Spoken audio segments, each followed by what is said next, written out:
কত সুন্দর লোভনীয় চাউমিন, সবজি চাউমিন। তোমরা চাইলে এরকম বানাতে পারো আমার মতন স্টাইলে।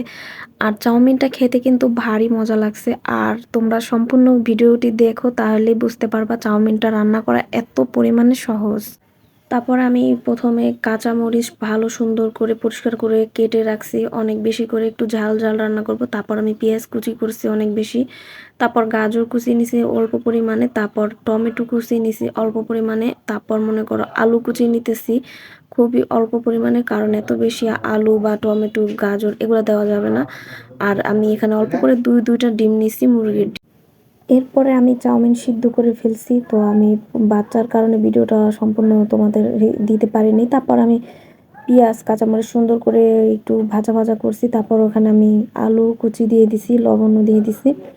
লবণটা দেওয়ার পর আমি হালকা ২টা-৩টা নাড়াচাড়া দিয়ে আমি এখন মনে করো গাজর দিয়ে দেবো।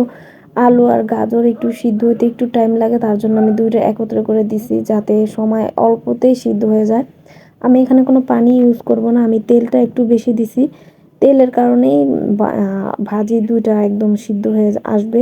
যখন দেখবো অর্ধে সিদ্ধ হয়ে আসছে তখন আমি ডিমটা দিয়ে দেবো।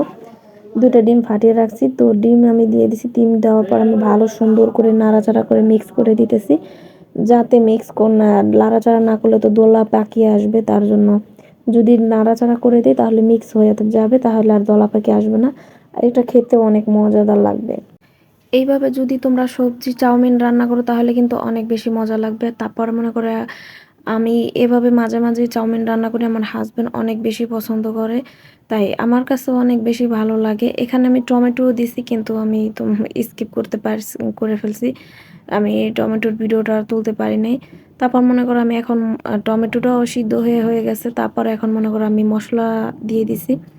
এখানে আমার ৪ প্যাকেট মসলা লাগছে। তারপর মসলা নাড়াচাড়া করে মিক্স করে হালকা পরিমাণে লবণ দিয়ে তারপর আমি চাউমিনটা দিয়ে দিছি। আর চাউমিনটা দেওয়ার পর আমি খুব সুন্দর করে নাড়াচাড়া করে চাউমিনটা নামিয়ে ফেলছি। আর চাউমিনের মধ্যে কিন্তু আমি টমেটো সস দিছি। ওইটাও আমি ভিডিওতে উঠাতে পারি নাই। কারণ বাচ্চা এত পরিমাণে দুষ্টামি করে বা এত মানে করছে, এর জন্য উঠাতে পারি নাই। তো আজকের এই চাউমিনটা কেমন হয়েছে অবশ্যই তোমরা কমেন্ট করবা। আর আমার কাছে অনেক বেশি মজা লাগছে।